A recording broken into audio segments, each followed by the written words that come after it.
ಇವರು ಸರಸ್ವತಿ ನೀಲಕಂಠ ಶೇಟ್ರಳ್ಳಿ 80 ವರ್ಷ ಮೇಲ್ಪಟ್ಟಾಗಿದೆ ಇವ್ರಿಗೆ. ಇವರು ತಮ್ಮ ಯಾವುದು ಅಂಕೋಲ ಅಲಗೇರಿ ವಿಮಾನ ನಿಲ್ದಾಣ ಸಲುವಾಗಿ ಇವ್ರದ್ದು ಅಲ್ಲಿ ಜಾಗ ಇತ್ತು, ಜಾಗ ಮತ್ತು ಮನೆ ಇತ್ತು.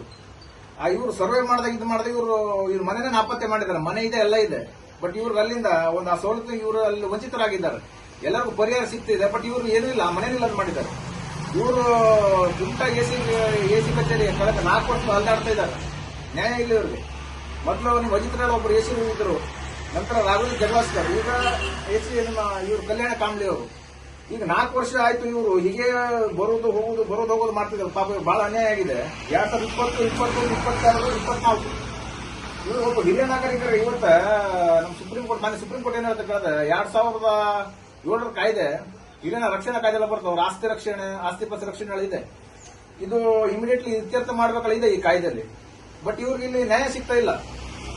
ಮತ್ತು ನಾವು ಇದನ್ನ ಈಗ ಮೇಲ್ಮನೆ ಪ್ರಾಧಿಕಾರದ ಅಧ್ಯಕ್ಷ ಡಿ ಸಿ ಅವರಾಗಿರ್ತಾರೆ, ಹಿರಿಯ ನಾಗರಿಕ ನ್ಯಾಯ ಮಂಡಳಿ, ಮತ್ತು ಅಲ್ಲಿ ಅರ್ಜಿ ಕೊಡ್ತಾ ಇದ್ದಾರೆ. ಬಟ್ ಒಂದ್ ವೇಳೆ ಅಲ್ಲೂ ಅರ್ಜಿ ಅವ್ರಿಗೆ ನ್ಯಾಯ ಸಿಗಲಿದ್ರೆ ಇದ್ರ ಅಧ್ಯಕ್ಷತೆ ಸನ್ಮಾನ್ಯ ಸಿದ್ದರಾಮಯ್ಯ ಮುಖ್ಯಮಂತ್ರಿ ಇವರು ಟಾಸ್ಕ್ ಸಮಿತಿ ಅಧ್ಯಕ್ಷರಾಗಿದ್ದಾರೆ, ಅವ್ರನ್ನ ದೂರು ಕೊಡ್ತೇವೆ. ಆದ್ದರಿಂದ ನೀವು ಆದಷ್ಟು ಶೀಘ್ರ ಅವ್ರಿಗೆ ಒಂದು ನ್ಯಾಯ ಕೊಡ್ತೀವಿ. ಇದೇ ರೀತಿ ಇವ್ರ ಮುಂದೆ 5 ವರ್ಷ ಐತೆ ಬಂತು, ಮುಂದೆ ಇಲ್ಲಿ ಸಿಗುದಿಲ್ಲ ನ್ಯಾಯ ಇವ್ರಿಗೆ. ಆದಷ್ಟು ನಾನು ನಿಮ್ಮ ವಿನಂತಿ ಮಾಡ್ತೀನಿ, ಕೂಡಲೇ ನ್ಯಾಯ ಒದಗಿಸಬೇಕು.